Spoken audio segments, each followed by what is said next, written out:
Hi everybody. Hi Paperlilies. This is in video response to your video about the first time. Uh, my first time, I remember there was a motel room in Tallahassee. There was a couple of hookers. Oh, just kidding. Sorry, Paperlilies. You know somebody had to do that eventually, so I thought I would, be the first one and get that out of the way. Okay. Now that that's out of the way, first off, well, I guess it would be second off, since I did the thing about the two hookers. Second off, I'd just like to let you know how much I've enjoyed your videos. I've been meaning to make a video response to a couple of different ones. I just never have got around to it, and I thought I'd finally take this opportunity to do it. You're a really creative person, and I appreciate and admire that. Okay, back to the main subject at hand here about the first time I went on the internet. A little background. This is a fairly rural area here, so for a long time after the internet became widespread, we didn't even have dial-up here. It was a long distance call to go on the internet, so I just didn't want to, I just didn't want to pay long distance charges to go online. So I waited until the local phone company here brought internet service to this area, and I guess that was somewhere around, I don't know, it must have been the 1995, 1996 or so. I went online with a Pentium 133 computer with a 33 kilobit per second modem.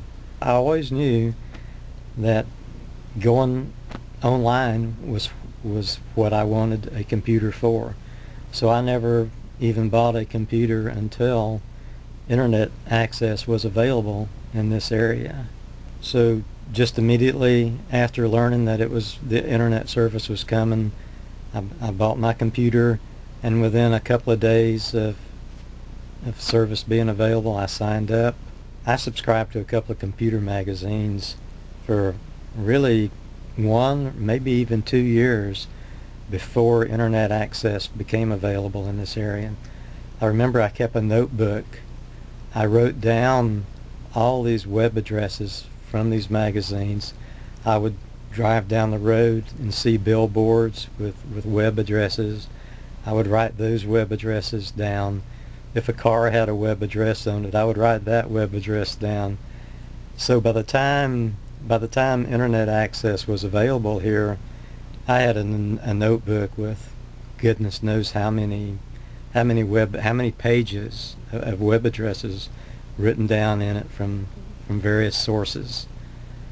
So the first time I went online, which was actually kind of a frustrating experience, it took me an hour or two to actually jump through all the hoops that it required for me to get online.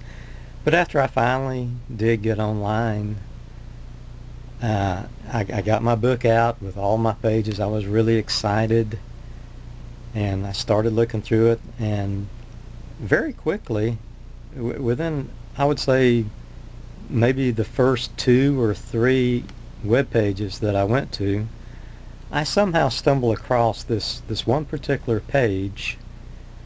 I can't remember exactly what they called it.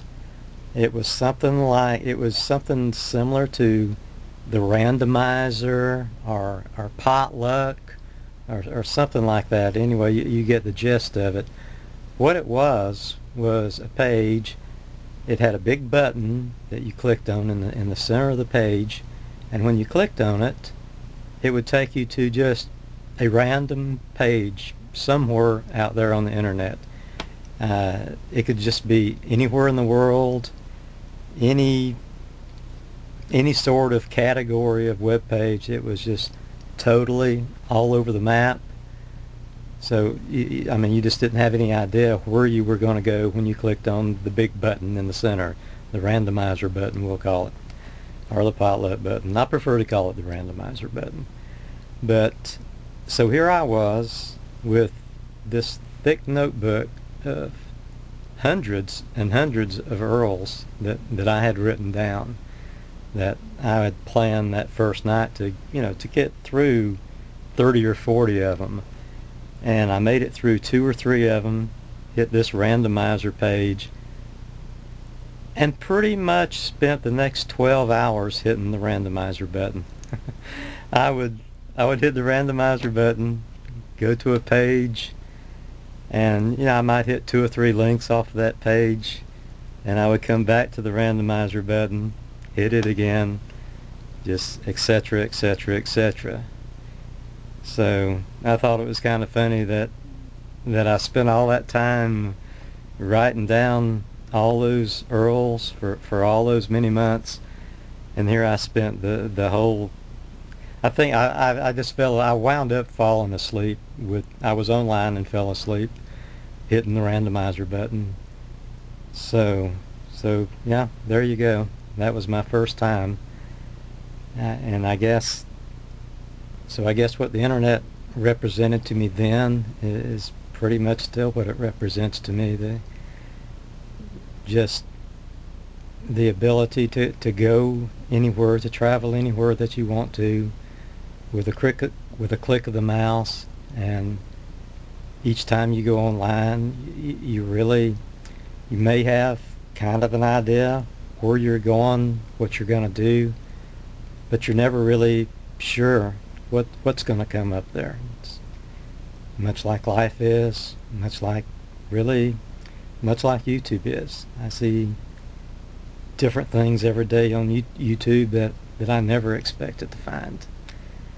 And it was pretty late. I'm 51, and I would give anything to have had this opportunity, since I was a little kid, to do this. It would have been just so cool. And well, anyway, it truly it would have been so cool. And I just hope that younger people out there don't take this for granted.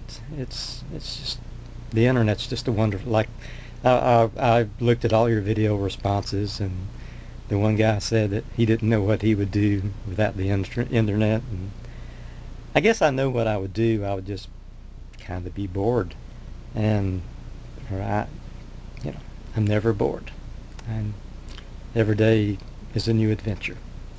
So that's my internet story. So keep up the good work there, Paperlilies. Like I say, I appreciate your creativity. All right, over now.